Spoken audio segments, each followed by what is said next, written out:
is Hidden Killers with Tony Bruschi. Here now, Tony Bruschi. Tell you what, in 1996, when I was playing on my Windows 95 computer in my parents' basement, listening to my boombox and hearing the announcement on a local radio station that actually had a live DJ at the time, announcing the death of Tupac Shakur. I did not think that all these years later, 3 decades later, I would be sitting here in my studio talking about who killed Tupac. You would have thought 30 years ago we would have figured this out, but we have not. And here we are. I'm actually back in my basement, different state, different place. But it's funny because when I was a child and I was playing TV or radio station, it's kind of crazy to think 30 years later, I'm in my basement playing TV and radio station, playing podcaster and YouTuber. This time there's more audience than my cat, that we'd be still talking about this. It's a weird thought. But 2 of hip-hop's greatest voices were silenced within 6 months of each other. Tupac Shakur in September of 1996, Christopher Wallace, Biggie, Notorious B.I.G, Biggie Smalls in March of 1997. These were 2 of the biggest stars, and I know we say that all the time. For those of you who weren't around back then or were too young to remember, the level of stardom of some of these people back then compared to what's out there today, it was different. They were bigger. There were less options out there, I guess you could say, in terms of what people are choosing to listen to. It was less segmented. There wasn't Spotify. There wasn't anything on demand. It was like, what's on the radio? And what are you buying at the record store? These 2 were bigger than life. And to have both of them murdered within 6 months of each other was frickin' nuts.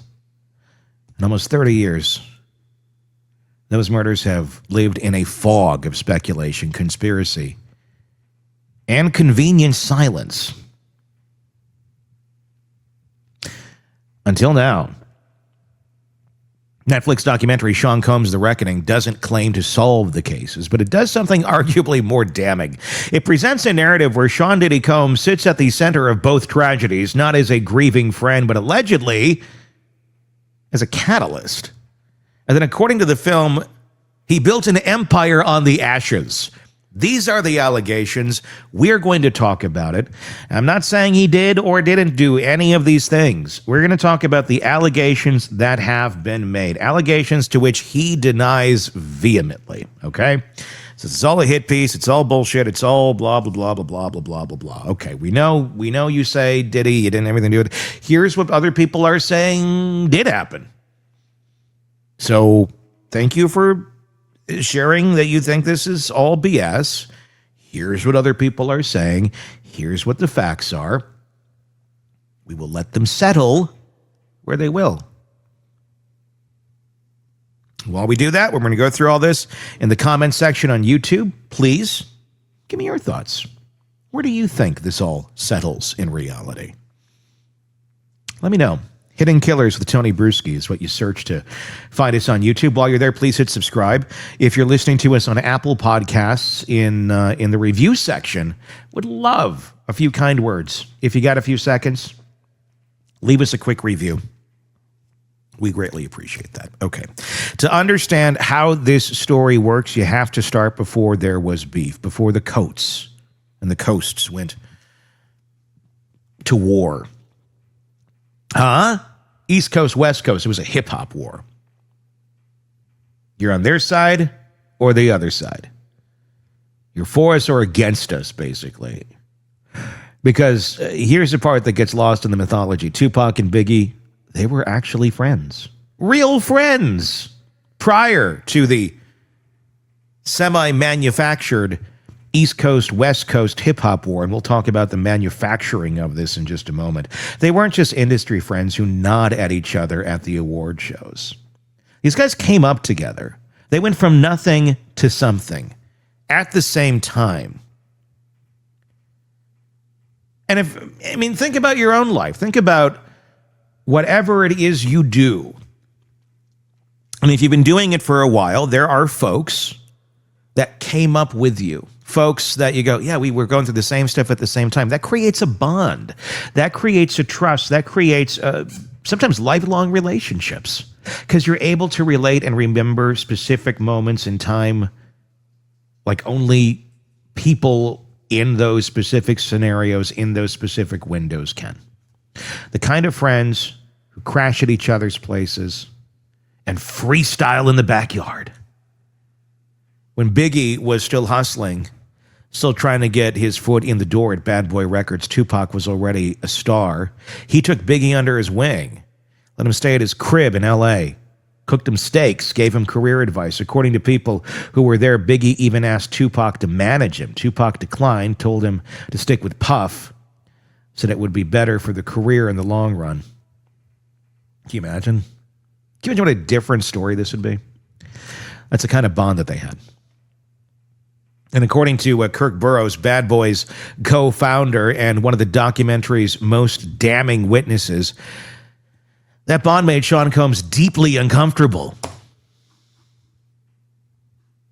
Sean was insanely jealous of Biggie and Pac's friendship, Burrowes states in the film. For a man whose entire skill set was controlling artists, controlling narratives, controlling money, watching his biggest star develop a genuine creative kinship with a rival label's icon was apparently intolerable. Biggie had organic talent. Tupac had organic talent. Combs, by Burrowes' account, and by anybody who's ever listened to his Sean Combs record, or Diddy, or Puff Daddy, or whatever the fuck he was calling himself at any given time, organic might not be the right word. Manipulation might be a little bit better. And manipulation only works when you're the one pulling the strings. Then came November 30th, 1994, Quad Recording Studios in Times Square. Tupac was there to record a guest verse, a $7,000 payday he needed for legal bills. He'd been called to the studio by Little C's, who was affiliated with Biggie. When Tupac arrived, he was confronted by 3 armed men in the lobby. He was shot 5 times, beaten, robbed of his jewelry, and when he made it upstairs, bleeding, he found Biggie and Puff already inside the building. That moment broke something that never got fixed. Tupac became convinced that Biggie and Combs knew what was coming. Whether that was true or not, and the documentary does not claim to prove it, what matters is that Tupac believed it. And that belief set the next 2 years on fire. What happens next is hip-hop history weaponized. Tupac signed to Death Row Records, aligned himself with Suge Knight, and declared war. Hit 'em up. Wasn't just a diss track. It was a destination. He called Biggie up by name, mocked Puff, claimed to have slept with Faith Evans. The East Coast, West Coast rivalry stopped being competition and became something closer to a blood feud. Media coverage amplified every shot, and somewhere in the middle of all that chaos, according to the documentary, Sean Combs allegedly made a move that would shape everything that followed. The film features audio from Dwayne Keefe D. Davis' 2008 proffer session with law enforcement. A proffer is a legal arrangement. You give information, and your own statements generally can't be used against you. It's not immunity, but it's protection. In that session, which the documentary plays, Keefe D, a former leader of the Southside Compton Crips, who is currently awaiting trial for Tupac's murder, to this day, he's away. Like, that's coming up in 2026. Makes an explosive claim. According to Keefe D, about a year before Tupac was killed, he was at a party with Combs, a room full of Crips. And in that room, Keefe D alleges Combs made a general announcement he would give anything for Tupac and Suge Knight's heads. On a separate occasion, Keefe D claims Combs offered $1 million bounty for their deaths. The money, according to Keefe D, was never paid, but the message allegedly was sent. Combs has never been charged in connection with Tupac's murder. He's never been named as a suspect by Las Vegas authorities. He has repeatedly, and forcefully denied any involvement. Keefe D himself has since claimed the proffer was made under duress, but the documentary presents these allegations as part of a larger pattern, a portrait of a man who, witnesses claim, operated through intimidation, manipulation, and plausible deniability. Kirk Burrowes adds context from inside Bad Boy. He kept journals during his years at the label, daily notes, expense records, observations. Those journals are shown in the documentary for the first time. And according to Burrowes, the days before Tupac's death included unusual activity, separate car rentals for travel from New York to Las Vegas, where Tupac will be killed right after the Mike Tyson fight. Burrowes doesn't claim to have proof of conspiracy, but he now says, with the clarity of hindsight, he believes Combs had a lot to do with the death of Tupac. On September 7th, 1996, in Las Vegas, Tupac had just watched the Tyson fight. He knocked out Bruce Seldon. He was riding with Suge Knight when a white Cadillac pulled alongside their car at a red light. Someone in the Cadillac opened fire. Tupac was hit 4 times. He died 6 days later. He was 25 years old. The corner of Cobalt and Flamingo in Las Vegas. It's just there a few weeks ago, actually. One of those weird moments where you're driving around with your 13-year-old daughter and go, hey, you know what this intersection is? According to Keefe D's own public statements he made in interviews and in the 2019 memoir, Long After the Proffer, his nephew Orlando Anderson was in that Cadillac. Keefe D himself has admitted to being present. His trial for Tupac's murder is currently scheduled for 2026. And then came the aftermath. According to the documentary, after Tupac was killed, Combs allegedly called Keefe D and was happy as hell.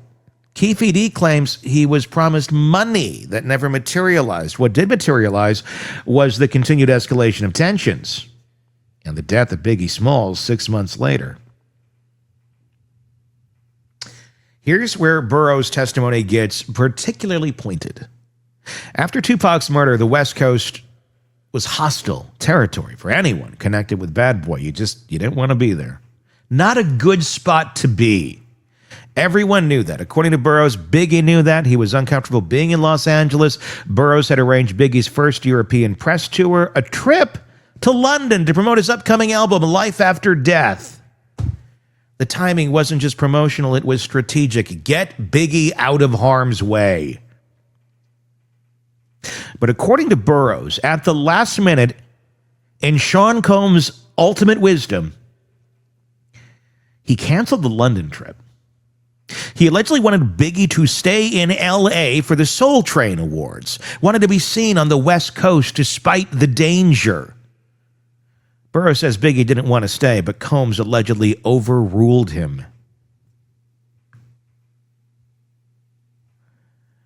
Now you can say maybe Sean Combs didn't fully grasp the dangers that were presented at that moment in time to Biggie, to himself, to anybody. And then learned a very horrible way. I don't know. But on March 9th of 1997, Biggie had attended the Soul Train Awards. 2 days earlier, he'd gone to a Vibe magazine party that night. In the early hours of the morning, leaving the party, his SUV stopped at a red light. A car pulled up alongside and someone opened fire. Biggie was hit multiple times and he was 24 years old. That's the age he will be for all of eternity. Former LAPD Detective Greg Kading, who investigated both murders, appears in the documentary. His assessment of Combs' role in Biggie's death is blunt. Combs ushered Biggie to his death. Kading also suggests that Combs was a hindrance to the investigation afterward, allegedly unwilling to open doors that might lead to questions about Tupac. No one has ever been arrested for Biggie's murder. The case remains officially unsolved, but the documentary's framing is clear. According to its witnesses, Biggie was kept in a dangerous place by a man who allegedly had every reason to know how dangerous it was. And then came the pivot. The part of the story that, if the allegations are true, transforms tragedy into something approaching sociopathy.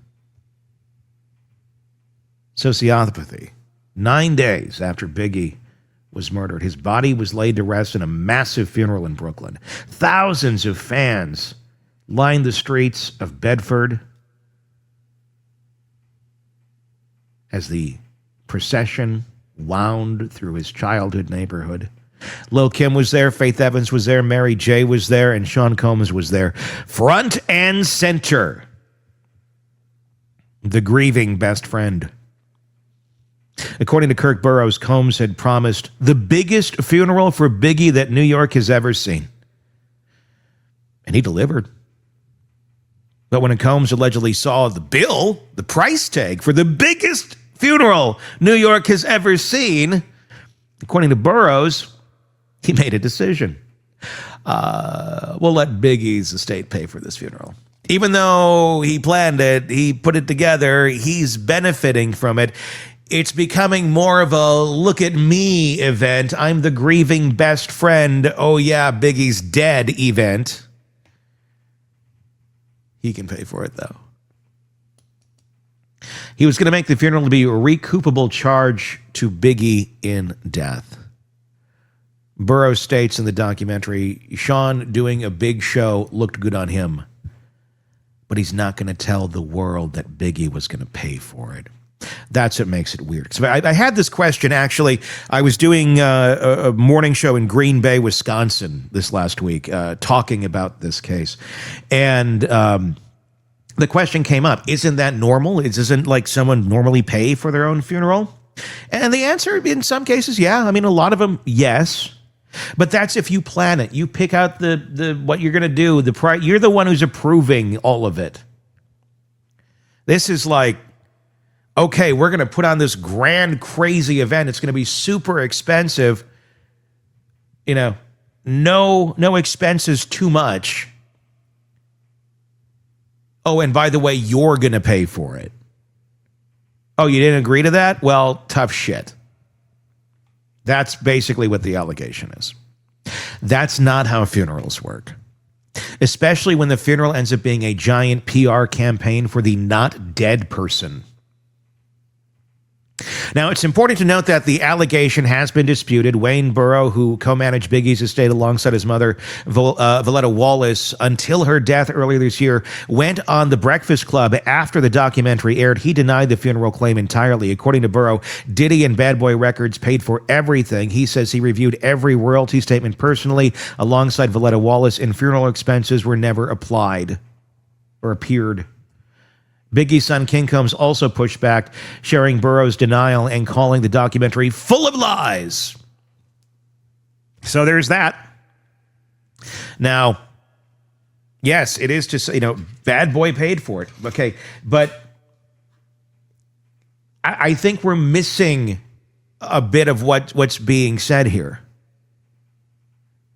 Recoupable expenses. So, how was that listed as a line item? Was it ever listed as a line item, as a recoupable offense, or was it listed as something else, or were those charges built into other things that no one would ever quite catch on? I don't think it's like, let's see here, let's go through the expenses here versus royalties, because this is what they do. I mean, they're going to go through expenses, touring expenses, all that, versus royalties and all that, and then you get to a number of what you are owed from the record company. And sometimes that's a negative figure, and you don't get paid anything because your expenses are more than what you're actually making. Because the record company, they get recouped from all that shit. I mean, depending on your agreement. But I can't imagine this is a very good one. So basically, it could have been in there. That's what one of them is arguing, the other saying, bunch of bunk. I guess the records should just speak for themselves now, shouldn't they?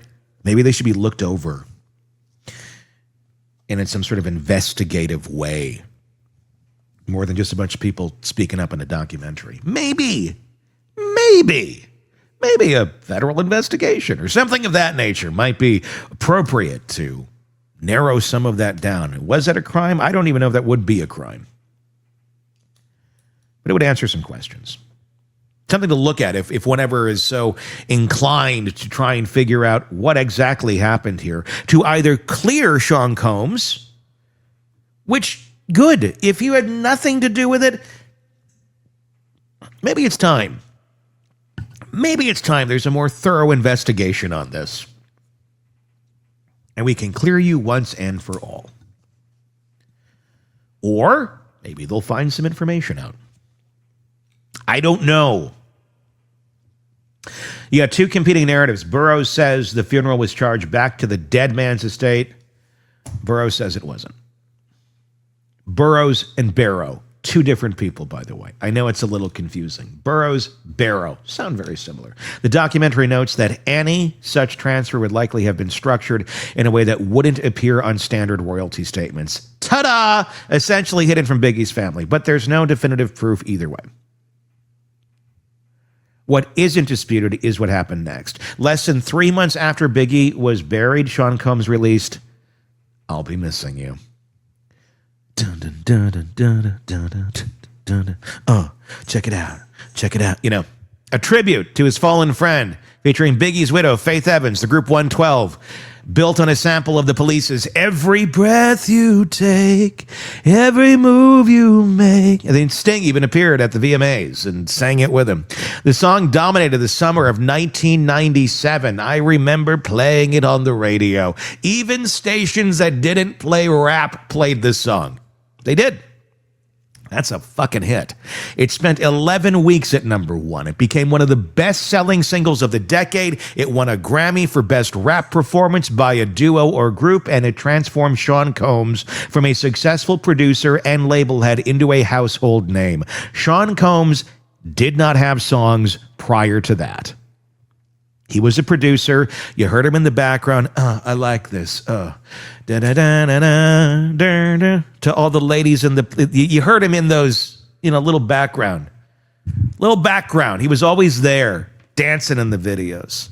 Making his little, yeah. Can't stop, won't stop, right? But suddenly there he is dancing at the VMAs next to Sting. The grieving best friend. The grieving best friend dancing all the way to the bank. And, look, he's running a business. He's running a record label. I don't think anybody's like, well, shut it down. Your friend's dead. You can't make money anymore. Naturally, Bad Boy's going to make a ton of money off of Biggie after he's dead. You'd be an idiot not to. And why wouldn't you? The money is going to the estate, too. It's not like his estate didn't continue to make money as well. How much of that money he should have been getting versus what he was getting, that's in question a little bit.